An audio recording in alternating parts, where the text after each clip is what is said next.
I shifted uncontrollably in my seat, the silence between Michael and me growing louder by the second. The restaurant was dimly lit, intimate in a way that might have felt romantic if it weren't for the weight of everything we weren't saying. I hadn't even touched my wine. Across from me, Michael swirled his glass lazily, looking at everything except me.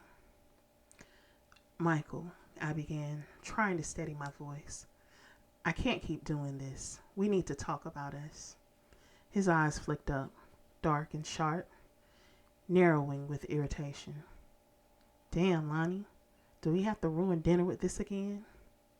You know I've been stressed. Stressed. It was always the same excuse. Stressed because he'd lost another job. Stressed because I'd asked him to pick up a bill or two. Stressed because I dared to expect something from him, anything at all. I swallowed the lump forming in my throat, determined not to let him gaslight me into silence. I'm not trying to ruin anything, Michael, but this isn't working. What isn't working? He leaned back in his chair, crossing his arms. I've been here, haven't I? Supporting you, cheering you on. I don't know what else you want from me. Supporting me? My laugh came out sharp, humorless. Michael, I've been paying your rent. I've been covering your car insurance. Hell, I'm the one who paid for this dinner. He flinched, but only for a second.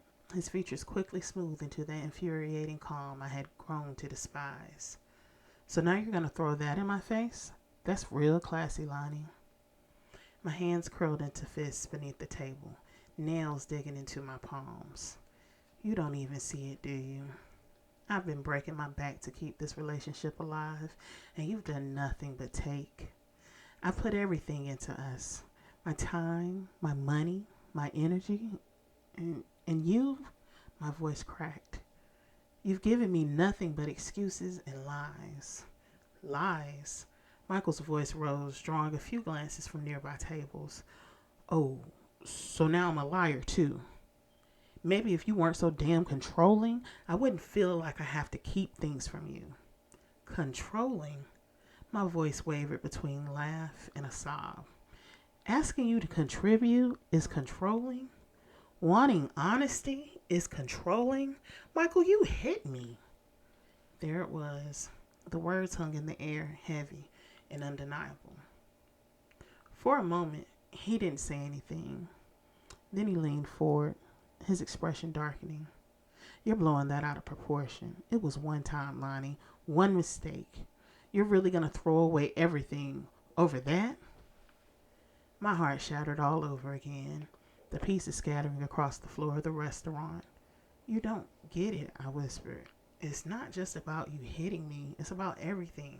You've drained me, Michael. You've taken and taken and taken until there's nothing left. I pushed my chair back and stood, grabbing my purse with shaking hands. I'm done. I can't do this anymore. He grabbed my wrist, his fingers digging in hard enough to make me flinch. You're being dramatic, he sneered. You really think you're gonna find somebody better than me? Please. Good luck with that, Lani. You ain't nearly as special as you think you are. Michael nonchalantly swirled his glass, never breaking eye contact. Your body, below average at best, took everything in me just to fake wanting you. You think I stuck around because I was into you? Nah, I needed a return on my investment.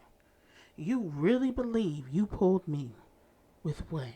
Your smile? Your personality? Baby girl, I saw you coming a mile away. Knew you were desperate and paying like you weigh, so yeah, I hopped on for the ride. Don't get it twisted. This was always my game. You can be done, but only because I'm letting you go. Understand that. Tears streamed down my face as I wrenched my arm free and walked away. Everything was a blur after his scalding truth. My mind was in shock, while my body moved on autopilot. One second I was standing there feeling the last shreds of my dignity being stripped away with every word out of Michael's mouth.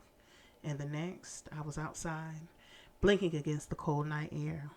My heels clattered uselessly on the pavement as I half walked, half ran down the street, barely able to see through the tears burning my eyes.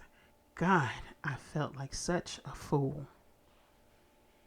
I wrapped my arms around myself, trying to hold something, anything together, but it was useless. I could still hear his voice, cold and clinical, replaying over and over in my head, like I was some cash cow he had finally tired of pretending to care about. Like giving me scraps of his affection had been some kind of favor. I gave him everything, my time, my trust, my body, and all he saw when he looked at me was someone he couldn't even stand to touch. Humiliation twisted in my gut, thick and poisonous. How had I let it get this far? How had I been so blind?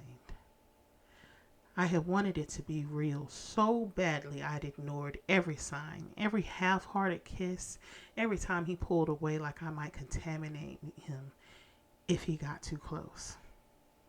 I stumbled up the stairs to my building, my vision swimming. I don't even remember unlocking the door. It was muscle memory. Push, turn, step inside. The second the door clicked shut behind me, my knees gave out. I collapsed onto the living room floor, not even bothering to move further. The silence of the apartment wrapped around me like a shroud, heavy and suffocating. I stayed there curled up, my dress wrinkling under me, makeup streaking my face, my heart shattered into pieces too small to ever put back together. The smell of the restaurant clung to me, perfume, wine, humiliation. I buried my face in my arms and let the sobs tear out of me, raw and broken. No careful crying, no composed sniffles. This was the ugly kind, the kind that shook my whole body until my ribs hurt, the kind that left stains on the carpet. I felt disgusting, used, unwanted, unlovable. I hated him. I hated myself more. I don't know how long I laid there, minutes, hours. Time lost meaning when the only thing you could feel was pain. Eventually exhaustion numbed the worst of it, but I stayed where I was, still in the dress I'd picked so carefully for him, still in the heels I'd worn them as a last-ditch effort to make him see what he'd be missing. That backfired and added an additional layer of embarrassment to the ordeal. I stayed in that spot because moving meant acknowledging that all of it had been real. I didn't want to face that yet. I wasn't sure if I ever could. That night was the end, but the scars Michael left on my life were far from healed. In the weeks that followed, he called me relentlessly, alternating between apologies and threats. He showed up at my apartment uninvited, pounding on the door and threatening to harm me and himself. When I didn't answer, he left nasty voicemails tearing me down for every imagined flaw. You're selfish, Lani. Always playing the victim. You'll never someone like me who wants your fat ass for you. That much at least was true. I'd never find someone like him again because I'd never allow it. But Michael wasn't content to let me go quietly.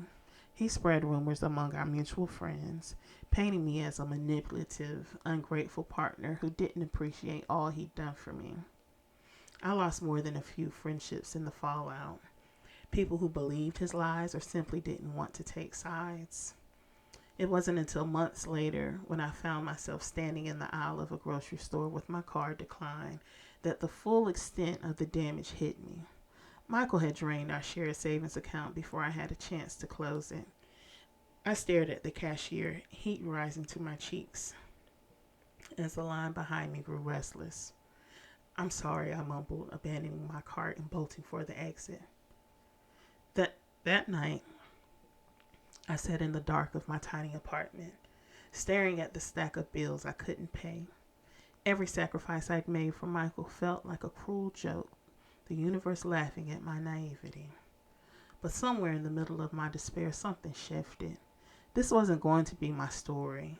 I wouldn't let Michael define me or my future.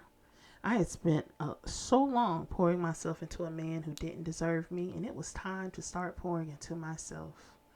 Over the next 2 years, I rebuilt my life from the ground up. I moved to a new apartment, started therapy, threw myself into my baking. What had once been a hobby became my salvation, a way to reclaim my joy and independence. My small online shop grew steadily, each order a reminder that I was capable of standing on my own 2 feet.